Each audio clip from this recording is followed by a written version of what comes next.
अक्सर हम युवावस्था में अट्रैक्शन को प्यार समझ लेते हैं। आज की हमारी कहानी उसी पर बेस्ड है।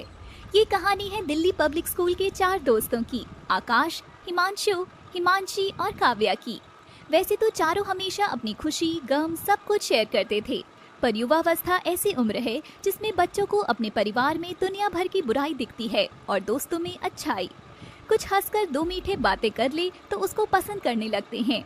ऐसा ही कुछ हुआ हिमांशी और हिमांशु के साथ। एक दूसरे का होमवर्क करवाते हुए, पढ़ाई में मदद करते हुए वो दोनों कब एक दूसरे को पसंद करने लगे उन्हें पता भी नहीं चला और आंखों ही आंखों में प्यार का इजहार भी हो गया।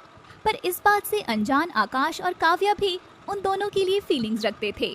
फिर एक दिन आखिर हिमांशु ने ठान ही लिया कि वो अपने दिल की बात हिमांशी को बता कर रहेगा। इसलिए क्लास खत्म होने के बाद जब सब चले जाते हैं वो दोनों वहीं रह जाते हैं। तब हिमांशु हिमांशी से कहता है, हिमांशी, मैं बहुत दिनों से तुमसे एक बात कहना चाहता हूँ। बोलो हिमांशु, क्या बात है? हम दोनों बचपन के दोस्त हैं और मैं तुम्हें पसंद भी करता हूँ, तो क्या तुम मेरी गर्लफ्रेंड बनोगी? बिना बोले भी इतने दिनों में हम दोनों ने बहुत कुछ बोल दिया था। फिर भी अगर तुम पूछ रहे हो तो मैं तुम्हें आंसर दे देती हूँ। इतना कहकर हिमांशी बहुत तेज हंसने लगती है। तब हिमांशु फिर से उससे कहता है, तुम हंस क्यों रही हो? क्या तुमको ये सब मजाक लग रहा है? अरे नहीं, अच्छा ठीक है। हाँ, मैं भी तुम्हें पसंद करती हूँ और तुम्हारी गर्लफ्रेंड बनना चाहती हूँ। इतना सुनकर हिमांशु बहुत खुश हो जाता है और वो दोनों एक दूसरे को गले लगा लेते हैं। फिर वो दोनों मिलकर डिसाइड करते हैं कि अभी अपने रिश्ते के बारे में वो किसी को नहीं बताएंगे।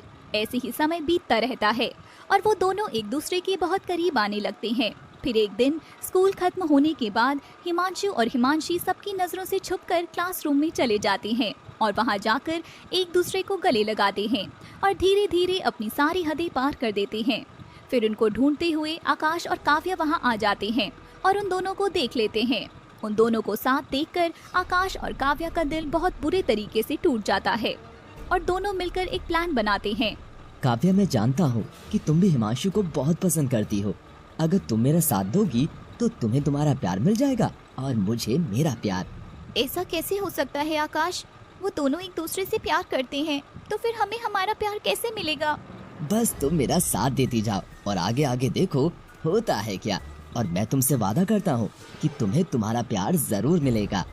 जैसा आकाश ने सोचा था उसने बिल्कुल वैसा ही करना शुरू किया। धीरे धीरे उसने हिमांशु और हिमांशी के बीच में गलतफहमी पैदा करनी शुरू कर दी। एक दिन हिमांशु हिमांशी का इंतजार कर रहा था, तभी आकाश वहां आकर कहता है, क्या हुआ हिमांशु, किसका इंतजार कर रहा है?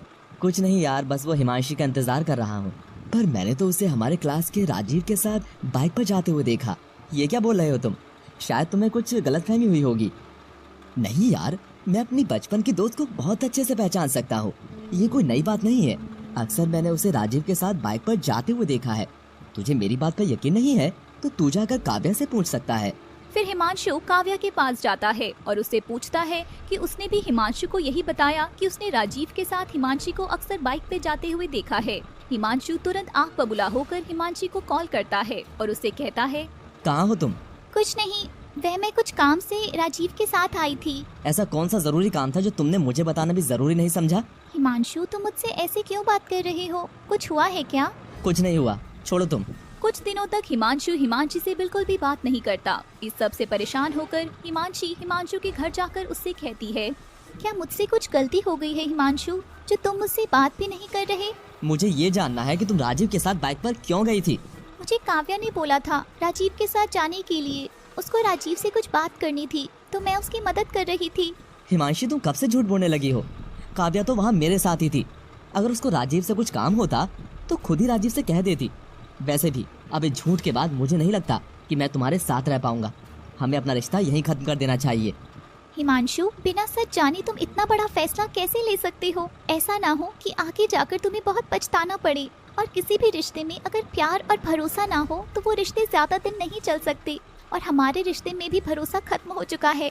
जैसा आकाश और काव्या ने सोचा था उन दोनों ने बिल्कुल वैसा ही कर दिखाया। हिमांशु और हिमांशी को एक दूसरे से बिल्कुल अलग कर दिया। पर उस सब के बावजूद भी वह दोनों खुश नहीं थे। उन दोनों को इस बात का एहसास ही नहीं था कि हिमांशु और हिमांशी को अलग करने के चक्कर में कब वह दोनों एक दूसरे के करीब आ गए। फिर आकाश काव्या से कहता है, यार काव्या, हमने हिमांशु और हिमांशी के साथ बहुत गलत किया है। हमें अपने प्यार का एहसास तो हो गया, पर हमने उन दोनों को अलग कर दिया। तुम सही बोल रहे हो आकाश, हमें अब अपनी गलती सही करनी होगी। अगले दिन आकाश और काव्या हिमांशु हिमांशी के पास जाकर सब सच बता देते हैं कि कैसे उन लोगों ने अपने अट्रैक्शन को प्यार समझ लिया और उस प्यार को पाने के लिए उन दोनों के बीच में गलतफहमी पैदा कर दी। पहले तो हिमांशु और हिमांशी उन दोनों पर बहुत गुस्सा करते हैं। तुम दोनों के बचपने के चक्कर में हम दोनों पर कितना कुछ गुजरा है, तुम दोनों को एहसास भी नहीं होगा। पर तुमसे भी क्या बोलूं, जब मैं खुद ही अपने प्यार पर भरोसा नहीं कर पाया। मेरा प्यार इतना कमजोर था कि हवा के छोटे से झोंके से बिखर गया। यार इसमें तेरी कोई गलती नहीं है, सब हमारी गलती है। हो सके तो हमें माफ कर दे प्लीज यार। तुम दोनों जाओ यहाँ से। नहीं, हम कहीं नहीं जाएंगे। गलती की है तो अब उसको सुधारेंगे भी हम। प्लीज, तुम दोनों भी जानते हो कि तुम दोनों एक दूसरे से कितना प्यार करते हो। इतने दिन से अलग हो पर तब भी एक दूसरे की परवाह करते हो। कोई तुम दोनों के खिलाफ कुछ गलत बोल दे तो उसको सुना देते हो। तो अपने प्यार को एक चांस और दो। बहुत सोचने के बाद उन दोनों को एहसास होता है कि प्यार इंसान से कुछ भी करवा सकता है, इसलिए वो उन दोनों को माफ कर देते हैं। साथ ही साथ हिमांशु और हिमांशी एक दूसरे से माफी मांगते हैं और काव्या और आकाश भी अपने प्यार का इजहार कर देते हैं और उन चारों की लव स्टोरी पूरी हो जाती है। चैनल को सब्सक्राइब कर लेना, वीडियो अच्छी लगे तो लाइक और शेयर कर देना और हाँ, बेल आइकन जरूर दबा देना ताकि आपको नई वीडियोस की नोटिफिकेशन मिलती रहे।